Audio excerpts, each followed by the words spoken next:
Tole, akkam jirtu kabajamoo fi jaallatamoo hordoftoota maatii YouTube chaanelii keenya, chaanelii Generation Success, nagaan Waaqayyoo lafa jirtanitti isiniif haa baay'atu. Egaa akkuma yeroo darbe barnoota keenya gama YouTube chaanelii kana, chaanelii Generation Successiin barnootawwan tokko tokko wal waliin ilaalaa turree fi ammas ilaalaa jirrutti barnoonni keenya akkuma itti fufetti jira jechuudha. Har'as kutaa barnoota keenyaa keessaa paartii takka waliin ilaalla jechuudha. Maarreegaa isinis namoonni yeroo YouTube chaanelii keenyaaf haaraa taatan yeroo jalqabaatiif afaan keessan afaan Oromootiin YouTube chaanelii kanarraa barachuudhaaf namoonni YouTube chaanelii kana daawwachuu eegaltan tura YouTube chaanelii kiyyaa subscribe gochuu otoon godhin akka biran dabarrin isiniin jedha. Kanaaf kana gochuun na cinaa akka dhaabbattan adaraa jedheen isin gaafadha.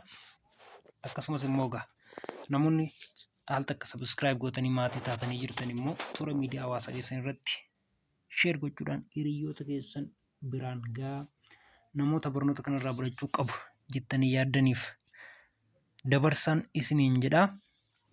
Egaa barnoonni har'a wal waliin ilaallu fiiziksii barattoota remediyaaliitiif kan qophaa'e chapter 4 daayinaamiksii paartii waan isaa wal waliin ilaalla jechuudha. Asirratti by the way fiiziksiin kun barattoota remediyaaliitiif haa jedhu maqaan isaa malee kan inni fayyadu barattoota remediyaalii qofaa miti. Kana jala sarareen isinitti hima. Barattoonni jeneraal fiiziksii barachaa turtan jechuun barattoonni fireeshmaanii isin fayyada. Akkasuma barattoonni xumura irratti illee qormaata bahiinsaa yookaan exit exaamii dipaartimentii fiiziksii irratti eebbifamuudhaaf deemtan isin fayyada. Akkasumatti immoo namoonni akka waliigalaatti fiiziksii keessaa paartii kana beekuudhaaf namoonni hubannoo irraa argachuu barbaadan hedduu isin fayyadan isiniin jedha. Maarreegaa subscribe gochuu hin dagatinaan dhumarratti isin yaadachiisa jechuudha. Paartii wal waliin ilaallu gaa chapter 4 part 1 daayinaamiksii ilaalla jechuudha. Daayinaamiksii yeroo darbe chapter 2 keessatti kan wal waliin ilaalle makaaniksiin biraanchii fiiziksii keessaa bakka lamatti kan qoodamu makaaniksii dhannee makaaniksiin kaanemaatiksii fi daayinaamiksiitti adda qoodaman. Kaanemaatiksiin biraanchii fiiziksii keessaa isa tokko ta'ee waa'ee sochii wantootaa qofa kan qo'atudha. Sababa maaliitiif wantoonni sun sochii akka gaggeessan hin qo'atu, sababa isaa hin qo'atu kan immoo sababa isaa nuuf hin ibsu. Waa'ee maalii qofaa ibsa? Waa'ee propertii yookaan biheevarii sochii wantootaa qofa kan qo'atu kaanemaatiksiidhaan. Har'a immoo kan ilaallu daayinaamiksiidha. Daayinaamiksiin immoo sochii wantootaa fi akkasuma sababa maaliitiif illee wantoonni sun sochii akka gaggeessan kan qo'atu daayinaamiksii jedhama. Daayinaamiksii jedhama. It is a branch of physics which studies the motion of object as well as the cause of that motion. It studies the motion and the force that causes the object's motion. Egaan kun akkuma jalqaba irratti isinitti hime daayinaamiksiin waa'ee sochii wantootaa akkasumas immoo humna wantoota inni sun akka socho'aniif dhiibbaa ta'uu kan immoo sababa ta'uu danda'u walitti qabee kan qo'atu daayinaamiksii jedhama jechuudha. Daayinaamiksii kana jalaa paartii xiqqaa yookaan mata duree xiqqaan akka ijootti nuti ilaallu yookaan immoo mata dureen ijoo har'a nuyi ilaallu seerota sochii niwutooniiti. Newton's laws of motion. Seerota sochii niwutoonii. Akkuma kutaa gadii keessatti gara gadiitti qabdanii fiiziksii irratti ilaalaa dhuftanitti seeronni sochii niwutoonii fiiziksii keessaa bakka ijoo qabu jechuudha. Kutaa daayinaamiksii jalaa baay'ee barbaachisoo fi namni kamiyyuu waa'ee isaanii beekuu kan qabu baakboonii fiiziksii keessaa inni tokko Newton's law jechuudha. Seeronni sochii niwutoonii kun bakka sadiitti qoodamu. Seera sochii niwutoonii tokkoffaa, seera sochii niwutoonii lammaffaa fi sadaffaadha jechuudha. Mee kota isaanii irraa haa kaanu. Newton's laws of motion are the three fundamental principles that describes the behavior of objects in motion. Egaa seeronni sochii niwutoonii kun isaan sadidha. Sadeen isaanii kun immoo sababoota fundamentaalidha yookaan immoo warra ijoo amaloota objektiin tokko sochii keessatti qabu kan qoratu jechuudha. Yookaan immoo amaloota sochii objektii tokko kan qoratan seerota sochii niwutoonii jedhamu jechuudha. Inni jalqabaa Newton's first law of motion or law of inertia jedhama jechuudha. Seera sochii niwutoonii tokkoffaa kun immoo seera sochii inertia jedhamee kan beekamu jechuudha. It states that the object at rest remain at rest until the external force applied on it. Statementiin yookaan seerri sochii tokkoffaa niwutoonii waa'ee maalii qorata jechuudha. Objektiin tokko jalqaba irratti boqonnaarra kan jiru yookaan immoo sochiirra kan hin jiraanne yoo ta'e akkaatuma sanaan boqonnaa isaatiin itti fufaa jechuudha. Hanga maaltu hanga humni alaa humni dabalataa tokko dhufee irratti dalagaa'utti boqonnaarra kan jiru sun boqonnaadhuma irratti turaa jechuudha. Also, the object in uniform motion remain with its uniform motion until the external force applied on it. Akkasumas objectiin sochii wal fakkaataadhaan yookaan immoo uniform motion jechuun sochii wal fakkaataadhaan gaafa jennu velocitiin isaa dhaabbataa kan ta'e constant velocityidhaan deemaa kan jirus akkaatuma sanaan deemsa isaa itti fufaa jechuudha. Hanga humni alaan humni dabalataa dhufee irratti dalagaa'utti. Gaafa humni alaa humni dabalataa dhufee irratti dalagaa'e velocity sana jijjiira, seera sochii isaa jijjiiruu danda'a jechuudha. Sochii dhaabbataan isa deemu sochii isaa jijjiira. Akkasumas immoo objektii dura boqonnaa irra ture akka inni socho'uuf yookaan akka inni sochii eegaluuf sababa ta'aa jechuudha. Kanaaf hanga humni alaa dhufee irratti hin dalagoofnetti wanti velocity dhaabbataa yookaan uniform motioniin socho'aa jiru uniform motionii isaatiin sochii itti fufa. Wanti boqonnaa irra jiru boqonnaa isaa itti fufa. Isa kana seera sochii tokkoffaa Niwutoonitti nu qo'achiisa. Inertia is the tendency of an object to resist the changes in its velocity, whether that means remain at rest or moving at constant velocity. Inertiaan immoo tendency of an object yookaan immoo property objectii sanaa akka objectiin sun velocitiin isaa hin jijjiiramne kan ittisu jechuudha. Kan ittisu.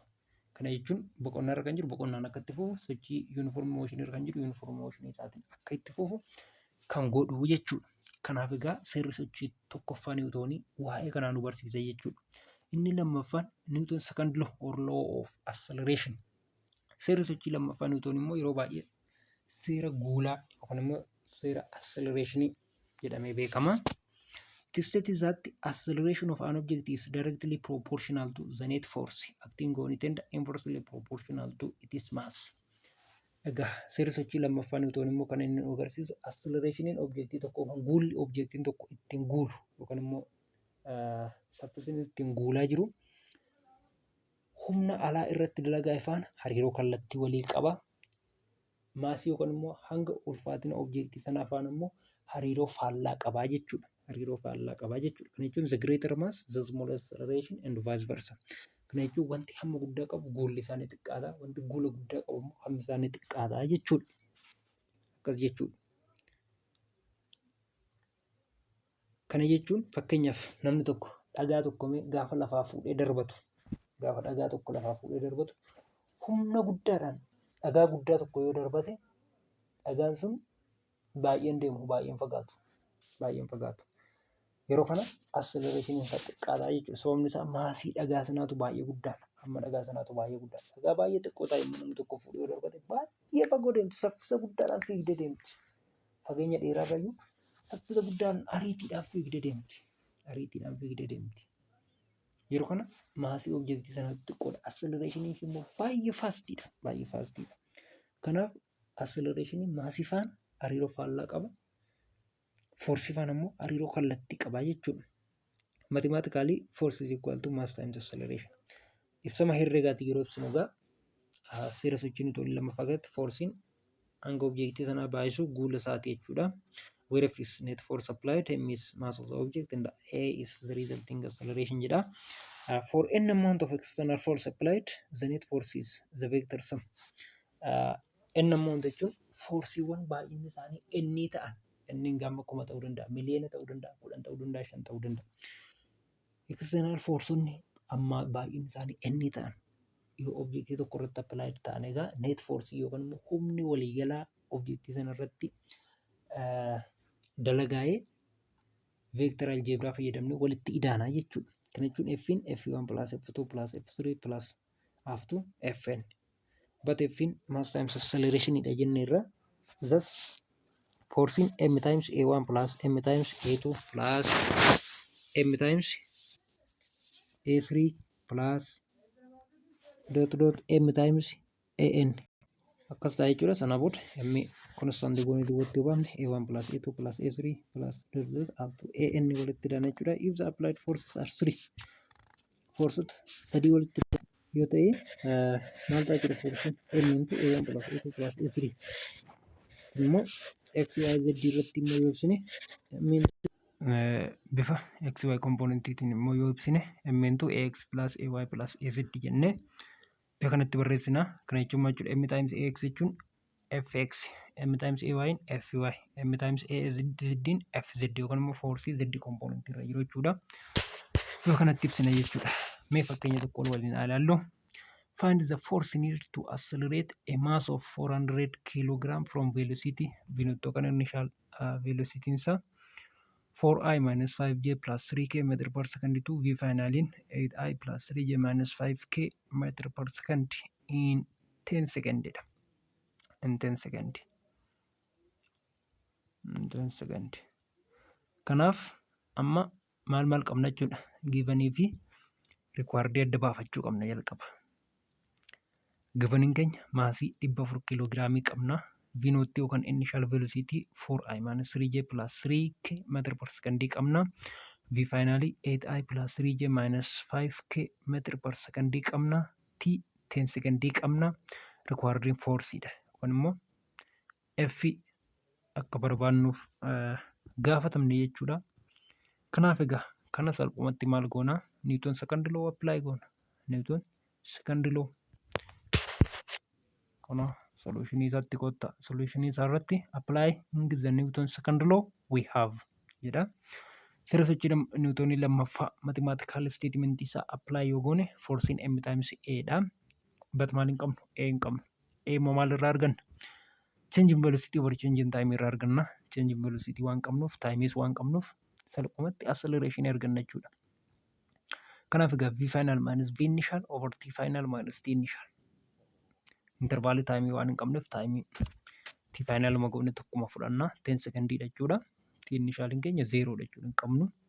Kanaaf acceleration keenya maal ta'a? 8i plus 3j minus 5k final velocity jechuudha. Minus 4i minus 5j plus 3k unit in meter per second beekamaadha. Over 10 second. Over 10 second. Kanaaf 8i minus 4i asitti gaafa walirraa hir'istan komponentii isaa eeguun barbaachisaadha. Veektarii waan ta'eef of eeggannoo nu gaafata. I komponentii irraa hidaana yookaan hir'isna. Jeenis akkasuma J faana K duukaa jechuudha. Kanaaf 8i minus 4i nuuf kenna jechuudha. Plus 3j minus into minus 5j jalqaba negatiifa. Ammas negatiifa yoo baay'ifne positiifa ta'a. Kanaaf 3j plus 5j ta'a jechuudha. 8j minus 5k achi immoo minus 3k dha. Minus 5 minus 3 minus 8k meter per second over 10 second ta'a jechuudha. Acceleration arganne jechuudha. Isa kana yoo feetan component isaatti qoqqooduu dandeessu. 4i over 10 plus 8j over 10 minus 8k over 10 jettanii adda yaasuu dandeessu. Yoo feetan immoo akkuma inni jirutti bakkuma sanatti dhaabuu dandeenya jechuudha. Now force is equal to MA which is equal to 40 kg into 4i plus 8j minus 8k meter per second square. 40 kan hin jedheef jala 10 turtii 400 10 yoo irre 40 arganna. Kanaaf 40 kg into 4i plus 8j minus 8k meter per second square taati jechuudha. Kana maasii yoo irra raabsitan ittiin baay'isan 40 baay'isuu 4 160 I komponentii plus 40 baay'isuu 8 320 j minus ammas 40 baay'isuu 8 320 akka niwutoonii ta'a jechuudha. SI unity force yoo keenya niwutoonii ta'a jechuudha. Kanaaf egaa example kanarraa force kana arganna jechuudha. Inni kun Zenet force dha. Magnitude isaa barbaadan immoo square root jala galchitanii 160 square ta'uu 320 square minus 320 square gootanii bifa sanaan kan argattanidha. Magnitudiin gaafatamne jaanuu nama force ma gaafatamne force akka veektariitti bifa veektariitiin akka keenyudha. Kanaaf dimension isaa faana keenya jechuudha.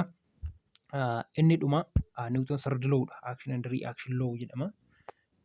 Seerri Newton tokkoffaa law of inertia jenneerra. Seerri Newton lammaffaa law of acceleration. Seerri Newton sadaffaa immoo action and reaction law jedhamee beekama. State is that for every action there is an equal and opposite reaction jedha. Seerri sochii Newton sadaffaa kan inni ibsu actionii kamiifiyyuu yookaan immoo gocha kamiifiyyuu yeroo hundumaa wanta ammoontiin isaa wal qixa ta'ee fi kallattiin isaa faallaa ta'e reaction isaa jira yookaan immoo deebi'ee kan irratti raawwatutu jira jedha. That means whenever one object exerts a force on a second object, the second object exerts an equal and opposite force on the first object. Kana jechuun maal jechuudha? Objektiin lama jiraatanii objektiin inni jalqabaa objektii isa lammaffaa irratti humna tokko exert gaafa godhu yookaan apply gaafa godhu, objektiin inni lammaffaanis deebisee objektii isa tokkoffaa irratti humna ammisaa wal qixa ta'e garuu kallattiin inni ittiin irratti dalageessu humna objektii tokkoffaa irra dalagaa hin faallaasaa irratti apply godhaa jechuudha. Irratti apply godha. Yeroo kana yoo walitti idaane ida'amni isaanii zeeroo ta'a. Kana jechuun maal jechuudha? Objektiin sun baalaansidii ta'a jechuudha. Baalaansidii ta'a. Action and reaction forces are always jedha. Yeroo hundumaa actionii fi reaction forces yeroo hundumaa the same in magnitude. Magnitude isaanii wal qixaa, opposite in direction. Directioniin isaanitti irratti apply walitti godhan walirratti godhan. Directioniin isaanii waliif faallaadha. Act on different bodies, qaamota garaagaraa irratti dalageessu jechuudha. Qaamota garaagaraa irratti dalageessu same type formii tokko qabu. Kun immoo formii wal fakkaataa qabu jechuudha. Egaa walumaa galatti barnoonni har'aaf qabannee dhiyaanne seerri sochii niwutoonotaa sadeen isaan kana fakkaatu jechuudha. Maarreegaa walitti fufinsaan barnoota gama YouTube channel Generation Successiin darbaa jiru asumaan irraa akka hubattanii irraa barachaa deemtaniin isiniin jedha. Dhumarratti namoonni toora YouTube channel kanaaf haaraa taatan YouTube channel kana subscribe gochuudhaan maatii ta'an isiniin jedha. Dhaamsi kabiraa an dhumarratti asumaan isiniif dhaamuu barbaadu yoo jiraate gama YouTube channel kanaan egaa wanti hojjechaa deemnu waan baay'ee hojjenna jechuudha. Gara fuulduraatti wanta karoora qabadhee ani hojjechuuf deemu wanta baay'ee waliin hojjechuu dandeenya. Namoota fedhii qabanii fi namoota waan akkasii barbaadaniif wanti baay'een asirraa ni hojjetama. Keessumaa barattoota digirii jalqabaa yeroo eebbaaf jettan riisarchiin keessan akka isiniif hojjetamu yoo barbaadan, keessumaa barattoonni fiiziksii barattan maaliif istiriimiingii fi fiiziksii waan ta'eef namoonni keessumaa fiiziksii maanariin qomoo maatimaatiksii waan ta'eef maatimaatiksii irratti nan hojjedha jechuudha. Namoonni waan kana lamaan irratti riisarchiin keessan akka isiniif dalagamu gatii madaalawaadhaan warri barbaadan keessan na quunnamuu dandeessu. Gama keessaatiin na dubbiftanii yeroo gabaabaatti qulqullina bareedaa fi kwaalitiinsaa bareedaa kan ta'e yeroo on taayimiidha. Akkasumas immoo yeroo murtaa'aa keessatti yeroo barbaadametti dafee akka isin qaqqabuuf namoonni akkasiin hojjetamu barbaadan keessan na dubbisan isiniin jedha. Akkasuma assaayimentii adda addaa keessumaa gama assaayimentii fiiziksii fi maatimaatiksiidhaan kan jiru namoonni wanti sunillee qulqullinaan akkasiniif hojjetamu barbaadan isinis na dubbisuudhaaf yeroo kamiyyuu ani banaadha jechuudha. Adireesitti na dubbistan immoo iimeeliin koo fi lakkoofsi bilbilaa koo YouTube channelii koo irra waan jiruuf achirraa na dubbisuu dandeessu, na quunnamuu dandeessuun isiniin jedha. Maarreegaa ammas namoonni toora YouTube channelii kiyyaa subscribe hin goone subscribe godhaan isiniin jedha. Warri gootanii maatii taatanii jirtan immoo hiriyoota keessaniif share godhaa biraan gahaan isiniin jedha. Hanga barnoota biraatiin kutaa biraa walitti deebinutti nagaa ta'aa, nagaan naaf tura.